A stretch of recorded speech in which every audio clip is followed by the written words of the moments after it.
अदा मल्हार थी सके तो वटि अचे। मूंखां तुंहिंजे बारे में केतिरा ई सवाल पुछिया अथसि ऐं कुछ मुतमईन भी हुयो। वॾी ॻाल्हि आहे। ॿियो को ॻोठाणो हुजे हा त पंहिंजी भेण जी मोहबत जो ॿुधी कुहाड़ी हथ में खणी अचे हा। मुंहिंजो भाउ उन्हनि जाहिल ॻोठाणनि मना आहे जेके घर जी औरत के पैर जी जूती समझनि था। मूं तोखे पंहिंजे बाबा जी कहाणी न आहे ॿुधाई। ज़रली इहो वॾो दास्तान आहे। ॿुधबो, इहो दास्तान ज़रूर ॿुधबो, पर पहिरियां इहो ॿुधाए त मल्हार मुंहिंजे बारे में छा थो ॼाणणु चाहे।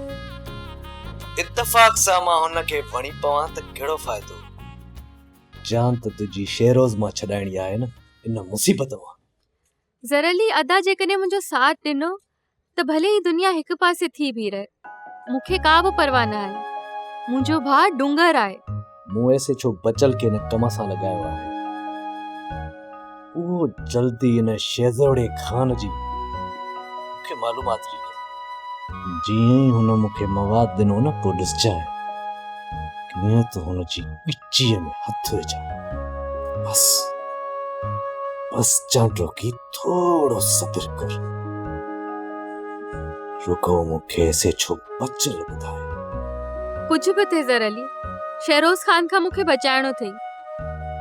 ईअं न थिए त हालातनि खां मजबूर थी मां केॾां मुंहुं करे हली वञा।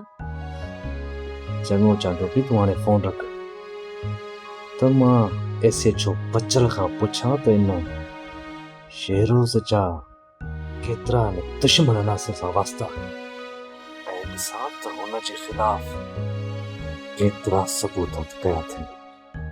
जीअं जल्द खां जल्द मां हिनजे ख़िलाफ़ कानूनी कदम खणी सघां।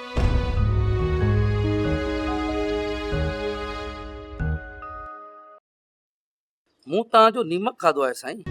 मां तव्हां सां दगा करण जो सोचे बि नथो सघां। मूंखे तुंहिंजी वफ़ादारी ते को बि शक न आहे। इन करे त तुंहिंजो हर लिहाज़ खां ख़्यालु रखंदो आहियां। साईं ख़बर न आहे एसपी साहब अलाए कहिड़ी ॻाल्हि तां शेरोज़ खान ते नाराज़ थियो आहे।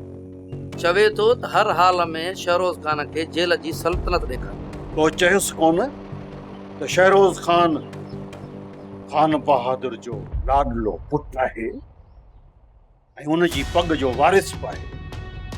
को जहिड़े तहिड़े माण्हू जो पुटु न आहे। खान बहादुर फेरोज़ खान जो पुटु आहे। घणो ई सम्झायो तमां सरकार, पर अॼुकल्ह जेके CSS पास करे अचनि था न उन्हनि खे वटि मगी आहे। जी खान बहादुर साईं, मूंखे अधु कलाक पहिरियों फोन करे दड़कारे ना साईं ऐं पुछे पियो त छा रिज़ल्ट निकिती।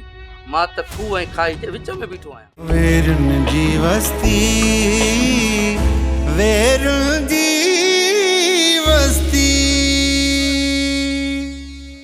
सब्सक्राइब कयो असांजो official YouTube channel Sindh TV HD drama ऐं वधीक अपडेट लाइ बेल आइकन खे क्लिक करियो।